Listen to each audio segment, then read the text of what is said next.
కరీంనగర్ జిల్లా కోర్టులో బాంబు ఉందంటూ వచ్చిన బెదిరింపు ఈమెయిల్ తీవ్ర కలకలం సృష్టించింది. గుర్తు తెలియని వ్యక్తి పంపిన ఈమెయిల్ సందేశంతో అప్రమత్తమైన పోలీసులు కోర్టు ప్రాంగణాన్ని తమ ఆధీనంలోకి తీసుకున్నారు. వివరాల్లోకి వెళితే ఈరోజు ఉదయం కరీంనగర్ జిల్లా కోర్టులో బాంబు అమర్చామంటూ పోలీసులకు ఓ బెదిరింపు ఈమెయిల్ అందింది. దీంతో వెంటనే రంగంలోకి దిగిన బాంబు స్క్వాడ్ మరియు డాగ్ స్క్వాడ్ బృందాలు కోర్టు అణువణువున తనిఖీ చేపట్టాయి. కోర్టులో ప్రతి గదిని, పరిసర ప్రాంతాలను క్షుణ్ణంగా జల్లెడపట్టారు.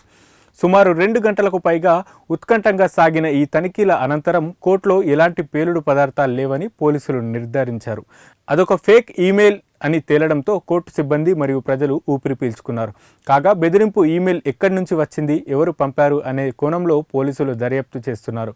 ఆకతాయిల పనేనా లేక దీని వెనుక ఏదైనా కుట్ర ఉందా అనే విషయాలను త్వరలోనే వెల్లడిస్తామని ఉన్నతాధికారులు తెలిపారు. బాంబు కళాకళ అనే పేరిట మెయిల్ ద్వారా మెసేజ్ అనేది పెట్టడం జరిగింది. కొంతమంది అరాచక శక్తులు, సంఘ విద్రోహ శక్తులు ఏదైతే ఉందో ఈ న్యాయస్థానంలో పనిచేసేటువంటి న్యాయమూర్తులను, న్యాయవాదులను, అదేవిధంగా కక్షిదారులను టార్గెట్గా చేసుకుని ఏదైతే ఉందో బాంబు కలకలం అనేటువంటి అంశాన్ని దృష్టిలో పెట్టుకొని మెయిల్ ద్వారా మా యొక్క ఏవో గారికి మెసేజ్ పెట్టడం జరిగింది.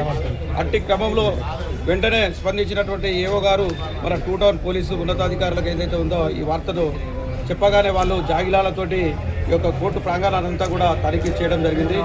కొంతమంది సంఘ విద్రోహ శక్తులు కోర్టు కేంద్రాలను ప్రధానంగా అస్త్రంగా చేసుకొని ప్రజలను, కక్షిదారులను, అదేవిధంగా న్యాయవాదులను, న్యాయమూర్తులను ఏదైతే ఉందో ఒక భయ భ్రాంతులకు గురి చేసేటువంటి ఒక దుశ్చర్యకరమైనటువంటి సంఘటనలకు ఈ మధ్యకాలంలో మెసేజ్ల ద్వారా కానీ పూనుకుంటున్నారు. అలాంటి వ్యక్తులపైన పోలీసు ఉన్నతాధికారులు 24 గంటల లోపల ఆ మెసేజ్ పెట్టినటువంటి దుండగులను అరెస్ట్ చేసి వారిపైన కఠినమైనటువంటి చర్య తీసుకోవాల్సిందిగా కరీంనగర్ బారోష పక్షాన మేము వినమ్రంగా కోరుకుంటున్నాను. లింగంపల్లి నాగరాజు. ఒక మెసేజ్ ఏదైతే ఉందో ఈరోజు 12:30 గంటలకు కోర్టు ప్రాంగణంలో బాంబు పేలుతుంది అనేటువంటి మెసేజ్ మెయిల్ ద్వారా మా ఏవో గారికి రావడం జరిగింది. ఆ మేలు పరిశీలించినటువంటి ఏవో గారి వెంటనే స్పందించి మా యొక్క 2 టౌన్ పోలీసు, ఇది కోర్టు ప్రాంగణం 2 టౌన్ పరిధిలో ఉంటుంది కాబట్టి వెంటనే వారికి ఉన్నతాధికారులకు ఇన్ఫర్మేషన్ ఇవ్వగా వారు స్పందించి వెంటనే జాగిలాలతోటి ఈ యొక్క కోర్టు ప్రాంగణాన్ని అనువనువున ఏదైతే ఉందో ఎక్కి నిర్వహించి ఈ యొక్క బాంబ్ స్క్వాడ్ గుర్తించారు. ఎక్కడ కూడా బాంబు అనేది లేదు.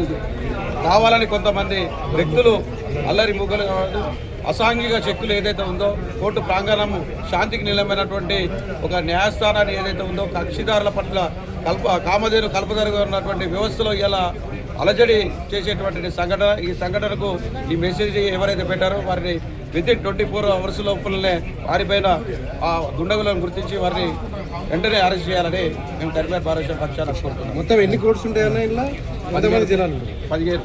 15 కోర్ట్స్ ఉంటాయి. 15 మంది న్యాయమూర్తులు ఉంటారు.